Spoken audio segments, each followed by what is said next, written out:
Hello mga kapangyo! A beautiful afternoon to all of you and welcome to our YouTube channel. So for today's vlog ay magpapaganda tayo ng client sa spa. Kaya tara at samahan nyo kami ni Andre sa ating journey ngayong araw na to. At kailangan laging maganda ang ating araw. Okay, so huwag kayong aalis at samahan nyo kami hanggang sa matapos ang ating trabaho ngayong hapon. And of course, before we go out, kailangan nating mag-sunscreen or sunblock sa ating skin. Dahil ang sunscreen is a crucial part of any skincare routine. Regular use protects your skin from sun's harmful ultraviolet rays. And also it prevents sagging of face. It also prevents the skin from sunburn, sunspots, and it also prevents our skin from cancer. And kailangan din natin mag-sunscreen ng ating lips. Dahil ito ay nagpo-protect din sa UVA at UVB na pwede maka-sunburn at dry ng ating lips. Ang sunscreen ng lips ay nakakatulong din para mag-moisturize at mag-hydrate ang ating lips at maiwasan din ang pag-itim ng ating mga labi. So, kaya yan, always remember to put sunscreen on the face and our lips. Okay, so mga kapangyo, tara na, we're getting ready to work. So mga kapangyo, samahan nyo kami sa spa. Mag-work kami ni Andre at meron kaming clients from Dubai. Clients namin dati pa. So, every time na uuwi sila at magbabalik bayan, lagi silang sa spa namin bumabalik. Sa Cuties Skincare. So, I will see you later. Huwag kayong aalis.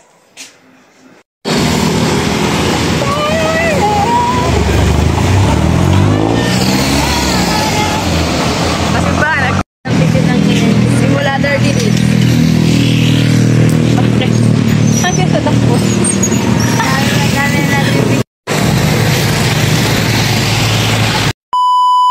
Huwag naman ang mukha. So, we're here at the spa. So, mga kapangyo, relax lang muna tayo ngayon dito sa spa habang hinihintay natin ang ating clients na on the way na. Kaya yan, so, na-ready na rin namin ang rooms at sinigurado namin na malinis at mabango ang paligid para naman relax ang ating client.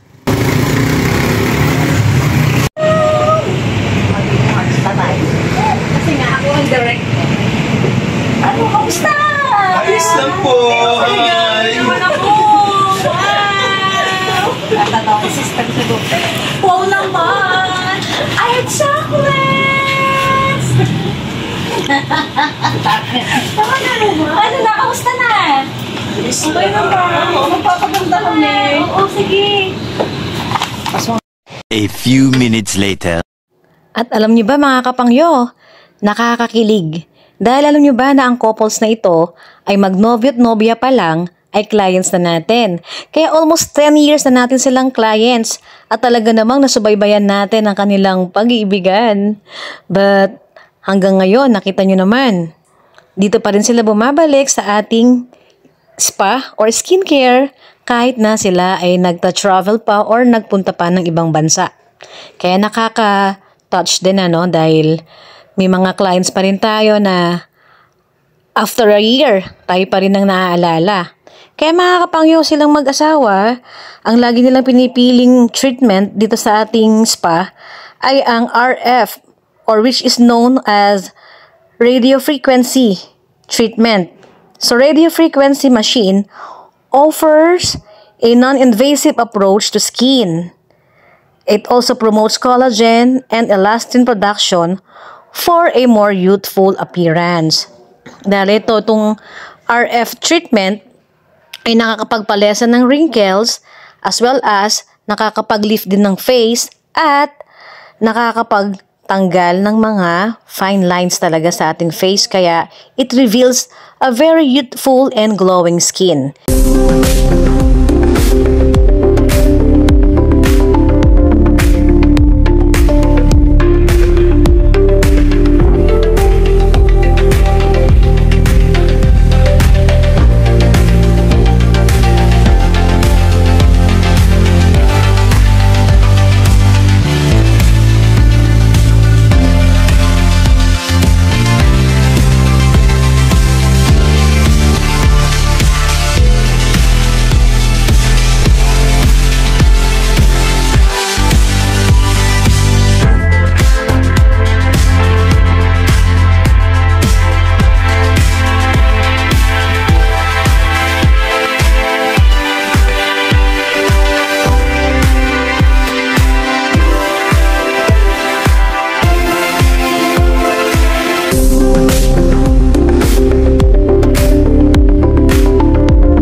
Okay, and the last part of this treatment is our light therapy, LED or photon therapy.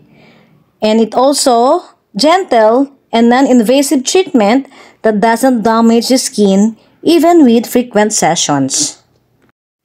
So yung mga benefits nitong photon therapy ay maganda at talagang beneficial sa ating skin.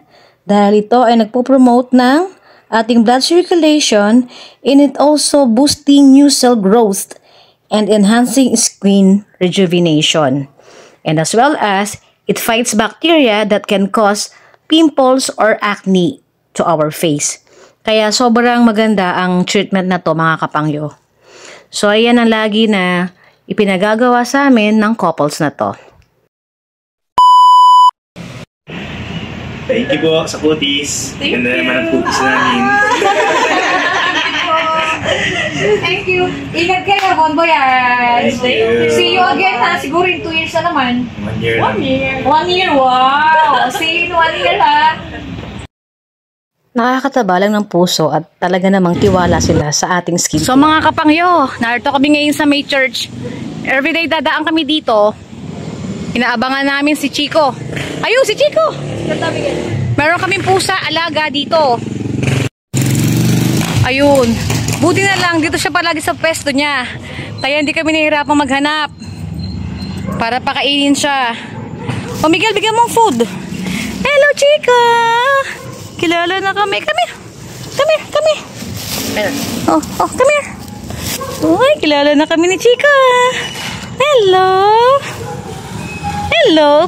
Papatabain ka namin. Oo. Dumali sa tabi. Tatakbo yan pag may tao. Doon. Chica, go. Damihan mo na. Para hanggang mamaya niya. Dapat pala, may inamin din. Dito siya lagi nakapesto sa labas naman ng simbahan. Alam niya kasi may nagpapakain sa kanya eh. Good night, Chico!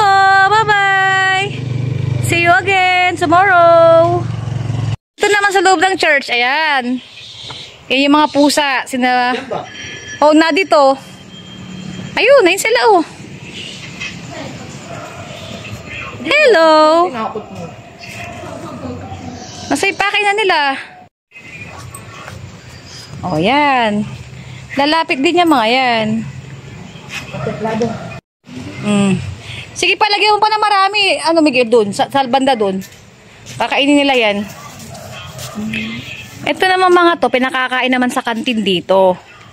Kaya lang ngayong gabi, syempre, wala nang kantin. Pag nadaan kami, talagang binibigyan din namin sila. Oh, dyan. Baba mo dyan. Huwag ka na lumapit sa kanila.